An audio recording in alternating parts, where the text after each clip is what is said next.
أعوذ بالله من الشيطان الرجيم بسم الله الرحمن الرحيم الحمد لله الحمد لله الحمد لله رب العالمين الرحمن الرحيم خالق السماوات والأرضين الصلاة والسلام عليك يا سيدي يا رسول الله وعلى آلك وأصحابك يا حبیب اللہ۔ مصطفیٰ صلی اللہ تعالیٰ علیہ وآلہ وسلم کے نوکروں کے نوکر خانہ میں آنے والی تمام قابل احترام اہل ایمان، روزہ دار، ماؤں، بہنوں، بیٹیوں، جملہ سٹاف اور طالبات کو پیار، محبت اور امن کا پیغام سلام پیش کرتی ہوں۔ السلام علیکم ورحمۃ اللہ وبرکاتہ۔ رمضان المبارک دورہ سیرت النبی صلی اللہ تعالیٰ علیہ وآلہ وسلم ہمارا سیشن نمبر 1 میں آج ہم انشاءاللہ تعالیٰ عرب اور ان کے حالات اور ان کی نبی صلی اللہ تعالیٰ علیہ وآلہ وسلم کے خاندان کے حوالے سے مختصراً آپ کو درس قرآن کریں گے۔ اور آج دورہ سیرت نبی صلی اللہ تعالیٰ علیہ وآلہ وسلم کا یہ پہلا پارٹ ہے جو ہم آپ کے سامنے رکھیں گے۔ ایمان والیو، لفظ عرب کے لغوی معنی ہے صحرا اور بے آب و گیا زمین کے۔ عہد قدیم سے یہ لفظ جزیرہ نما عرب اور اس میں بسنے والے قوموں پر لاگو کیا جاتا تھا، بولا جاتا تھا۔ عرب جو قومیں ہیں اس کی 3 قسمیں ہیں۔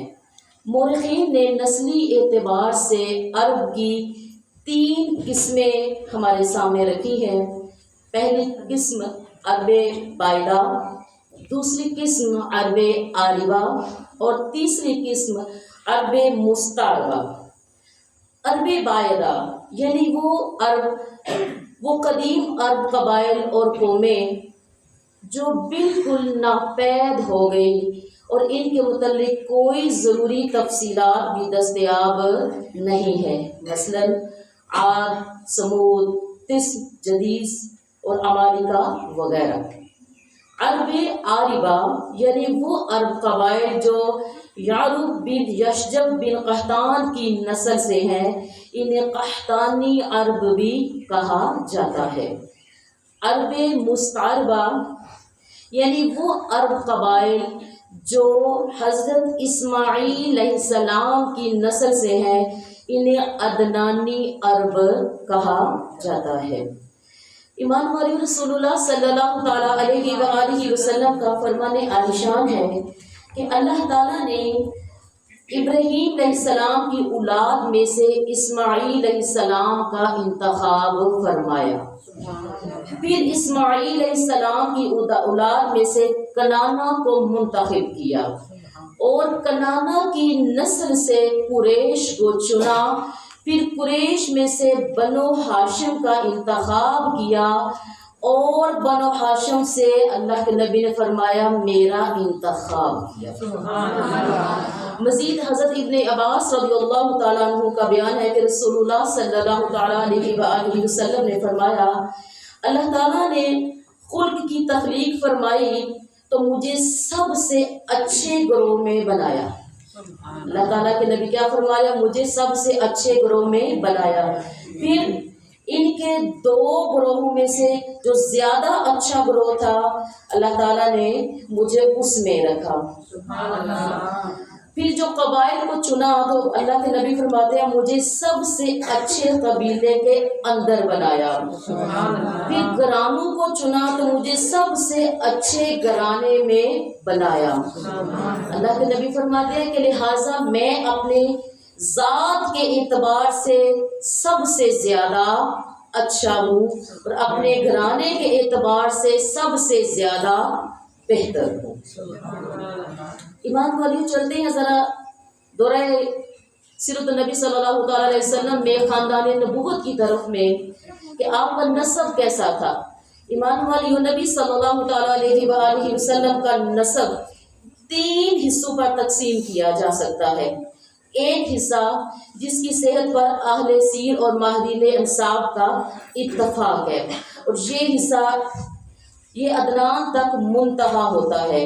دوسرا حصہ جس میں اہل سیر کا اختلاف ہے اور کس نے توقف کیا اور کوئی اس کا قائل ہوا، اور یہ عدنان سے اوپر ابراہیم علیہ السلام تک منتہا ہوتا ہے۔ تیسرا حصہ جس میں یقیناً کچھ غلطیاں ہیں، اور یہ حضرت ابراہیم علیہ السلام سے اوپر حضرت آدم علیہ السلام تک جاتا ہے۔ یہ آپ کے خاندان نبوت کے 3 حصے تھے۔ ایمان والیوں، میرے نبی صلی اللہ تعالیٰ علیہ وسلم کا مزید اگر ہم خانوادہ دیکھیں تو نبی کریم صلی اللہ تعالیٰ علیہ وآلہ وسلم کا جو خانوادہ ہے اپنے جد اعلیٰ ہاشم بن عبد مناف کی نسبت سے خانوادہ ہاشمی کے نام سے معروف ہے۔ کون سا گھرانہ؟ ہاشمی کے نام سے معروف ہے۔ اور میں مناسب سمجھتی ہوں کہ تھوڑی سی بات ہم ہاشمی گھرانے ہاشم کے حوالے سے بھی کر لیتے ہیں۔ ایمان والیوں، ہاشم بڑے معزز اور مالدار تھے۔ یہ پہلے شخص ہے جنہوں نے مکے میں حاجیوں کو شوربہ پانی سالن کھلانے کا اہتمام کیا تھا حاجیوں کو، اور ان کا اصل نام عمر تھا، لیکن روٹی توڑ کر شوربے میں ڈالنے کی وجہ سے ان کو ہاشم کہا جانے لگا، کیونکہ ہاشم کے معنی ہے توڑنے والا۔ ہاشم کے معنی ہے توڑنے والا۔ پھر یہی ہاشم وہ پہلے آدمی جنہوں نے قریش کے لیے گرمی اور جاڑے کے موسم کے 2 سالانہ تجارتی سفروں کی بنیاد رکھی۔ ایمان والیوں، ان کا ایک اہم واقعہ بھی میں آپ کی نظر کرتی ہوں کہ ایک دفعہ یہ تجارت کے لیے ملک شام گئے تو رستے میں مدینہ پہنچے تو وہاں قبیلہ بنی نجار کی ایک خاتون سے جن کا نام سلمہ بنت عمر سے آپ نے شادی کر لی۔ کچھ دن وہیں پہ ٹھہرے، آپ کی زوجہ حاملہ ہوئی اور آپ ان کو حالت حمل میں چھوڑ کر ان کے میکے میں ملک شام روانہ ہو گئے۔ وہاں پر جب آپ گئے ملک شام روانہ ہوئے تو وہاں جا کر فلسطین کے شہر غزہ میں آپ انتقال کر گئے۔ کون؟ ہاشم۔ کون؟ ہاشم انتقال کر گئے۔ ادھر آپ کی بیوی سلمہ کے بدن سے بچہ پیدا ہوا، اور یہ سن 497 کی بات ہے۔